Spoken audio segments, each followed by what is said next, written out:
जय माता दी। सज्जनों, मेरे YouTube चैनल में आपका स्वागत है। आज की वीडियो का मुख्य उद्देश्य है जागरूकता लाना। सज्जनों, 9 दिन का आपने उपवास करना है, नवरात्रि का व्रत कर रहे हैं और अष्टमी तिथि में उसका पारण कर रहे हैं, आप उद्यापन कर रहे हैं, यह बिल्कुल गलत है। नवरात्रि का उद्यापन हमेशा 9वीं तिथि में होना चाहिए या 10वीं में होना चाहिए। अगर आप अष्टमी में नवरात्रि का पारण कर रहे हैं, उद्यापन कर रहे हैं, तो वो आपका व्रत खंडित हो चुका है, उस व्रत का कोई फल नहीं। नवरात्रि का मतलब होता है नवरात्रि।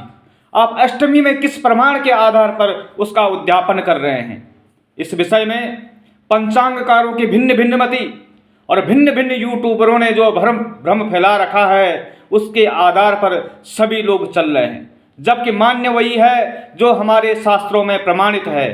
केवल शास्त्रों को प्रमाण मानिए। अष्टमी तिथि में कभी व्रत का उद्यापन न करें, केवल और केवल 9वीं तिथि में या 10वीं तिथि में ही व्रत का उद्यापन करें।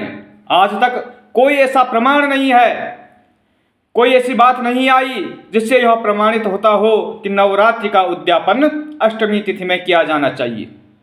यह बनी बनाई बात है, किसी की परंपरा बनाई हुई है, वंश परंपरा, किसी की कुछ परंपराएं हैं, उसी के आधार पर आप और हम चल रहे हैं। अष्टमी तिथि पूजन के लिए है, हवन के लिए है, लेकिन व्रत पारायण के लिए 9वीं तिथि है। इस संदर्भ में अगर कोई भी शास्त्रार्थ करने के लिए आए तो हम सहर्ष स्वीकार करते हैं। सादर स्वागत है आपका कि आप सिद्ध कीजिए कि किस नियम के आधार पर, किस प्रमाण के आधार पर आप अष्टमी तिथि में व्रत का पारण उद्यापन कर रहे हैं। जय माता दी। राधे राधे।